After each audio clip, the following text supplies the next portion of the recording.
Capítulo 08. Ciberespaço astral.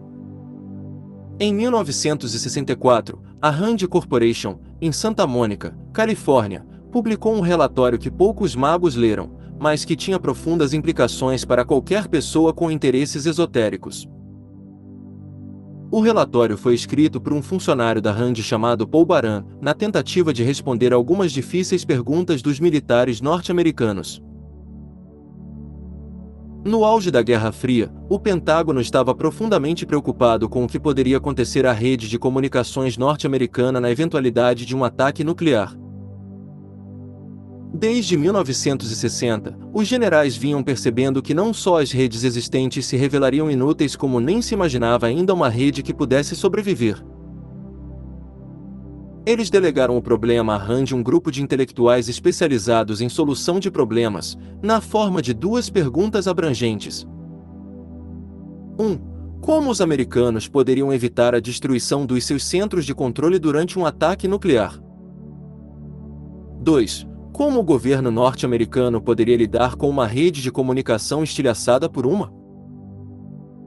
Paul Baran respondeu às duas perguntas de modo surpreendente. Como os americanos poderiam evitar a destruição dos seus centros de controle durante um ataque nuclear, acabando com os seus centros de controle antes de a guerra começar? Como o governo norte-americano poderia lidar com uma rede de comunicação estilhaçada por uma explosão, construindo uma rede de comunicação feita para funcionar mesmo depois de estilhaçada por uma explosão? Parecia bizarro, mas Baran fez algumas sugestões técnicas envolvendo nodos que, segundo ele, poderiam traduzir suas respostas estranhas em soluções práticas. Nodo é uma junção para onde convergem várias linhas de um sistema de comunicação.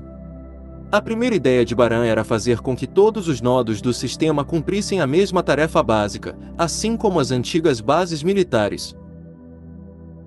Em outras palavras, fazer com que todos os nodos fossem capazes de enviar, receber e retransmitir mensagens. A sua próxima ideia brilhante era deixar de lado o conhecido fluxo de dados usado nos sistemas da época e substituí-lo por pacotes de informações. Cada pacote eletrônico teria um endereço-alvo, exatamente como um pacote postal, mas, e esse era o ponto crucial, não teria que ir diretamente ao seu destino. Se a rede se rompesse, como poderia acontecer numa guerra nuclear, o pacote poderia contornar a área devastada e chegar ao seu destino seguindo outra rota.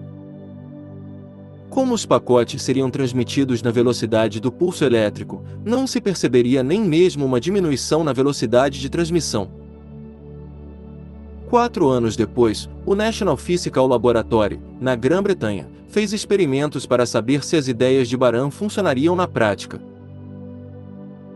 Embora eles só pudessem testá-las em pequena escala, os resultados foram positivos. Os militares norte-americanos, que tinham observado esse desenvolvimento com enorme interesse, decidiram patrocinar um programa mais ambicioso. No final do ano de 1969, tinham conectado 4 supercomputadores usando os princípios de Baran. Ninguém sabia na época, mas eles tinham acabado de inventar a internet. Em 1971, os 4 computadores originais tinham se transformado em 15. Um ano depois, esse número mais que dobrou, chegando a 37. O ARPANE, nome que esse sistema recebeu, ainda era financiado pelos militares, mas já transmitia muito mais mensagens e dados acadêmicos e científicos. Os pioneiros desse sistema presumiam que seu maior valor estivesse no âmbito da computação remota, fazer uso da capacidade de um computador enquanto se está sentado em frente ao teclado de outro. Em vez disso, a rede pequena e compacta parecia estar sendo usada principalmente para a transferência de informações. Graças à maneira como a ARPANE tinha sido projetada, ela era capaz de aceitar qualquer tipo de computador. Tudo o que você precisava ter era o software certo e não havia nada que pudesse impedi-lo de se conectar à rede.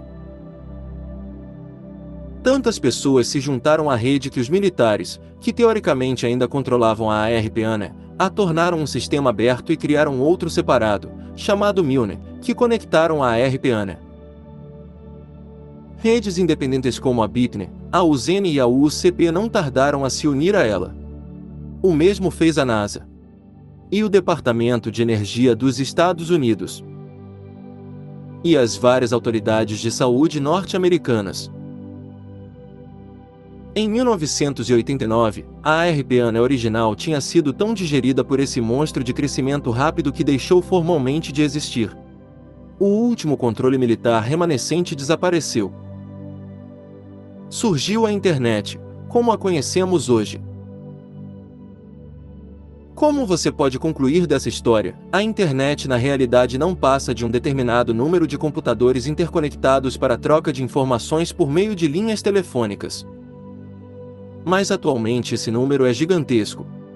Apenas 2 anos depois do fim da ARPANE, a nova internet já tinha 700 mil computadores hospedeiros e algo em torno de 4 milhões de PCs conectados em 36 países. Entre 1991 e 1994, os próprios computadores hospedeiros já se aproximavam da casa dos 4 milhões, e o número de países envolvidos passava dos 80. Por volta de 1996, havia 37 milhões de pessoas com acesso à internet só na América do Norte. Em comparação com o que acontece hoje, até esses números já parecem incrivelmente baixos. Enquanto eu escrevo este livro, surgem 10 milhões de novos internautas a cada mês. Entre as muitas consequências da internet estava a criação do ciberespaço.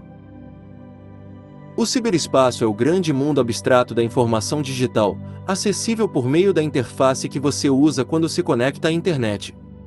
Mas isso é um pouco como dizer que a sua mulher ou o seu marido é composto de água e substâncias químicas variadas.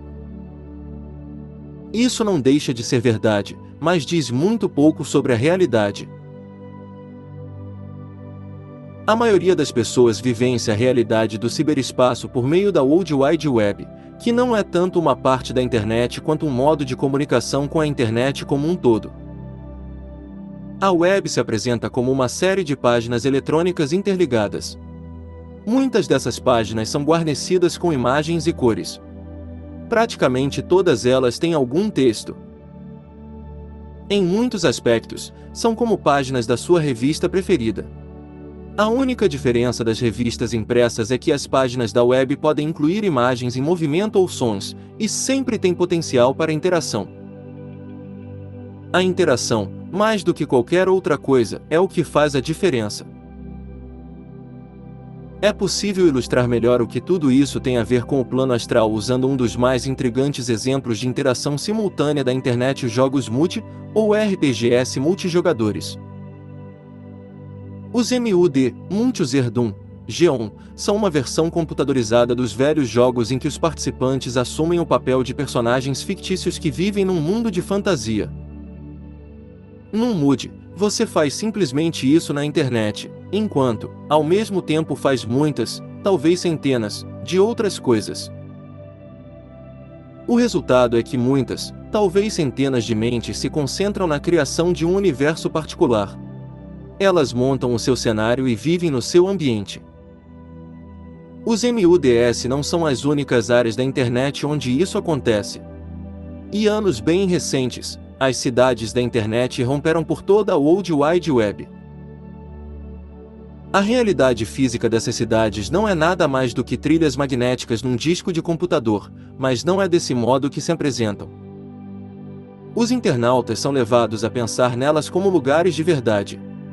Elas têm ruas e distritos, casas que você pode habitar, negócios que você pode abrir. Fortune City, que atualmente alega ser a cidade virtual que mais cresce na Europa, elege um prefeito e patrocina atividades de entretenimento municipais.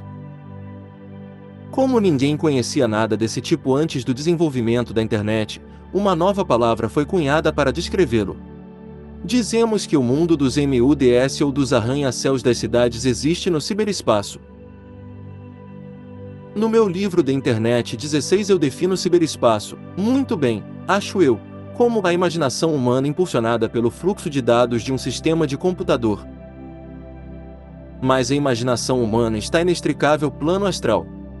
Mente ligada ao que influencia a imaginação coletiva influencia o astral. É por isso que os magos sempre foram advertidos, ao longo das eras, para que tivessem cautela com as suas visualizações. Nas lojas maçônicas, grupos de iniciados muitas vezes se reúnem para criar estruturas no plano astral com a intenção de produzir efeitos mágicos. O sistema que usam é fácil de descrever. O grupo se concentra durante um tempo prolongado numa única imagem visualizada com nitidez, interagindo com a estrutura astral resultante por meio de rituais. Esse tipo de trabalho em grupo tem sido considerado a mais poderosa utilização da imaginação humana. Várias invenções influenciaram a imaginação humana. A imprensa, que possibilitou a distribuição mundial de livros e revistas, o cinema, o rádio e a televisão, todos eles vêm à mente. Mas a influência de um programa de televisão, do rádio, do teatro, de um livro ou de um filme é quase sempre passageira. É só nas estruturas do ciberespaço que temos os verdadeiros pré-requisitos mágicos da concentração prolongada, da visualização vivida, sustentada permanentemente pelo fluxo de dados, e da interação constante. Embora o reino físico sempre afete o astral, também é verdade que o astral sempre afeta o físico. Esse efeito pode ser sutil e às vezes retardado, particularmente quando falta intenção, mas é muito real. Consequentemente, qualquer estrutura construída no ciberespaço acabará reverberando, até certo ponto, no mundo físico. Quando se trata de MUDS e cidades virtuais, essas reverberações são provavelmente mínimas, pois lhes falta intenção mágica. Mas é só uma questão de tempo até que os magos despertem para o potencial oferecido pelo ciberespaço. A situação é particularmente interessante porque o ciberespaço parece oferecer um atalho para os efeitos mágicos. Nesta era do computador, as capacidades mágicas estão potencialmente abertas a todos. O estabelecimento do equivalente esotérico de um MUD permitiria a criação de rituais ciberespaciais com múltiplos participantes e a consequente geração de substancial energia astral. Lamentavelmente, neste momento, qualquer coisa desse tipo requer acesso a um servidor dedicado e um bom conhecimento de programação. Mas, como os preços dos computadores estão caindo e os softwares de servidor estão cada vez mais sofisticados, e, portanto, fáceis de usar, não demorará muito até que experimentos desse tipo sejam realizados. Enquanto isso, os leitores que têm os seus próprios websites podem aproveitar o potencial do ciberespaço construindo as 10 páginas interligadas codificadas no apêndice A. O código HTML é extremamente simples, para incentivar o maior número possível de leitores a participar da experiência. Ele foi elaborado com base num patchwork particularmente interessante de Dolores intitulado Nascido nas Estrelas. Para que os links funcionem da maneira apropriada, as páginas precisam ser intituladas de star.html até star.html. A sequência de páginas apresentada não passa de um esqueleto que você pode personalizar usando o seu próprio conhecimento mágico e a sua criatividade. Foram incluídas algumas notas sugerindo abordagens possíveis, mas, assim como as próprias páginas, são propositadamente bem simples,